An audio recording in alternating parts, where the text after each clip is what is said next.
Hi everybody, I'm Holly, aka the Q-ANut, and I want to welcome you to the first content-related video of the Q-ANut channel. I want to thank the 5 subscribers that are currently part of this channel, and I thought I would do something different today and dive into the QAnon Wikipedia page just to get a good understanding of what QAnon is and how they function. So, without further ado, let's just dive right in, not waste any time. QAnon. QAnon is a political conspiracy theory that later evolved into a political movement. It originated in the American far-right political sphere. QAnon centers on the false claims made by an anonymous individual or individuals known as Q. The core QAnon theory is that a cabal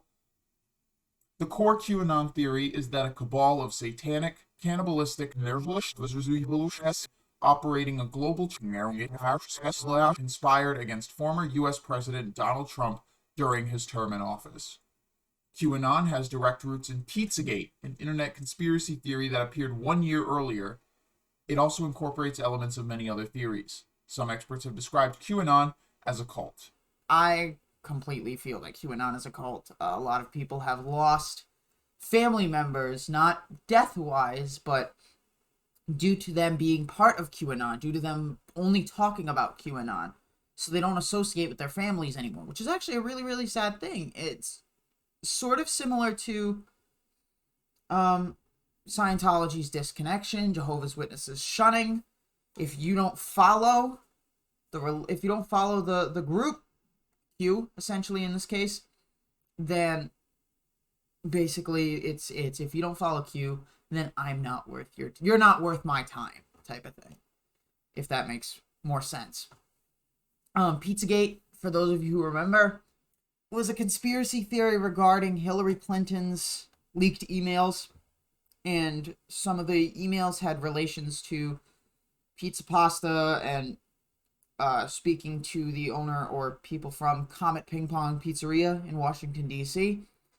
They believe that by replacing certain words like pizza and pasta with things like child and all this stuff, that it revealed a hidden... So, Followers of the conspiracy theory say that Trump is secretly fighting the cabal of and will conduct mass arrests and executions of thousands of cabal members on a day known as the Storm or the event. QAnon supporters have named Democratic politicians, Hollywood actors, high-ranking government officials, business tycoons, and medical experts as members of the cabal. QAnon has also claimed that Trump stimulated the conspiracy of Russian interference in the 2016 U.S. election to enlist Robert Mueller to join him in exposing and to prevent a coup d'etat by Barack Obama, Hillary Clinton, and of course, the one we all know as part of almost every conspiracy theory out there, George Soros. QAnon is described as anti-Semitic or rooted in anti-Semitic tropes due to its fixation on Jewish financier George Soros and conspiracy theories about the Rothschild family, a frequent target of anti-Semites.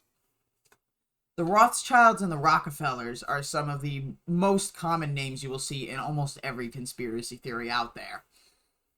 So to see them here is not really surprising. I didn't know they were trying to prevent a coup d'etat by Barack Obama, Hillary Clinton, and George Soros. That's actually pretty interesting. Now, mind you, I've never read this page before, or at least in full. So saying that Trump started the conspiracy is a little, not just a little crazy, it's pretty crazy to me. Because if Robert Mueller was really exposing that ring, then I think that he would have exposed it by now. I would have thought something would have happened. Anyway. QAnon's conspiracy theories have been amplified by Russian and Chinese state-backed media companies, social media troll accounts, and the far-right Falun Gong associated Epic Media Group. I used to see ads for the Epic Times almost everywhere. Especially on YouTube, they were talking about how they were non-biased. And now that I know that they're associated with Falun Gong, Falun Gong runs the Shenyang dance troops if you've seen the dance groups, if you've seen those performances at like a convention center or just in your state, if you've ever seen those Chinese dances called Shen Yun, it is associated with a cult called Falun Gong. So, just a little new thing. And I think that if your conspiracies are being amplified by state-backed media companies, then you definitely have a problem, because those people will do anything to make shit up just to make you feel better and to create an us versus them mentality.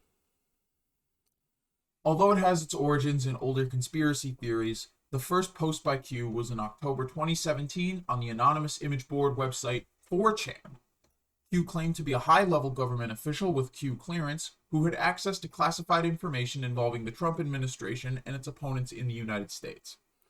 Now, mind you, Q clearance is a real thing, but it has to do with the Department of Energy. So how someone with the Department of Energy clearance knows about what's going on with the Trump administration and enemies is completely beyond me. Q soon moved to 8chan, making it QAnon's online home. Q's often cryptic posts became known as drops, or breadcrumbs, which were later collected by aggregator apps and websites. We'll be looking at one of these aggregator sites later. The conspiracy theory expanded into a viral phenomenon and quickly went beyond internet culture, becoming familiar among the general population and turning into a real political movement. QAnon followers began to appear at Trump re-election campaign rallies in August of 2018, and Trump amplified QAnon accounts on Twitter through his retweets. Of course he did. Since its emergence in American politics, QAnon has spawned movements around the world. The exact number of QAnon followers is unclear, but the group maintains a large online following. But as time goes on, that online following is getting smaller and smaller, not only due to the fact that websites such as Facebook, Twitter, Reddit are banning anything QAnon related. It's also because that with all the false predictions Q has made over the years, saying hold the line, keep the faith, the storm is upon us type things, sort of similar to end times biblical prophecies, which again makes this group seem even more like a cult. When you start treating this big event as almost with the importance of revelations, there's a serious problem. Anyway, a lot of people have been dropping off because they're like, nothing's happened so far, nothing is happening, nothing probably will happen. I'm gonna leave QAnon now so I can get back to my normal life. Following increased scrutiny of the movement and its hashtags, mainstream social media companies such as Twitter and Facebook began taking action to stop the spread of the conspiracy theory. QAnon followers have perpetrated acts of violence on numerous occasions. Members of the movement actively took part in the 2020 U.S. presidential election, during which they supported Donald Trump's campaign and waged information warfare in an attempt to influence voters. After Joe Biden won, they were involved in efforts to overturn the results of the election. One example of that being the Capitol insurrection on January 6th. Now, not everyone who was in the Capitol insurrection was part of QAnon, but a good chunk of them were.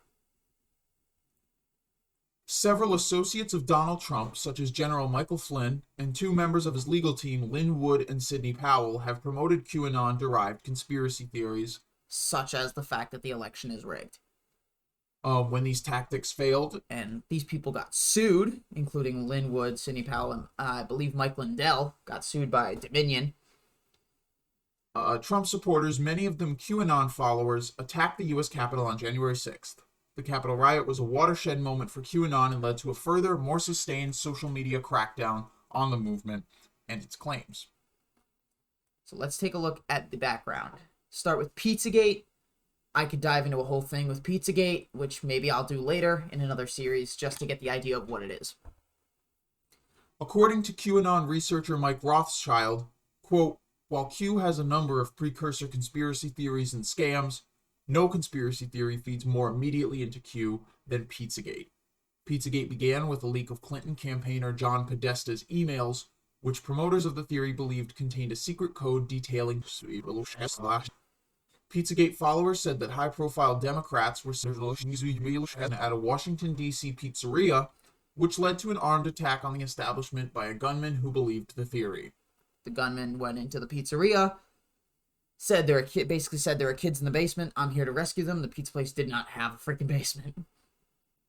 The allegations of slash and the centrality of the Clinton family to this abuse became a key part of the QAnon belief system, but in time the Clintons' centrality to this was de-emphasized in favor of more general conspiratorial claims of an alleged worldwide elite of slash. Q's referred to Pizzagate claims without using the term. QAnon followers often use the hashtag #SaveTheChildren to promote the Pizzagate conspiracy theory. I think here I'm going to leave it off at influence of 4chan culture, because that's going to be a lot. But I figure we're around 10 minutes. I just wanted to give you a little brief overview of what this is in this video. And as we go on more and more, we'll learn more about it. I'm really looking forward to this with you guys. This is going to be an insane deep dive, probably a deeper dive than on anything I've ever done before.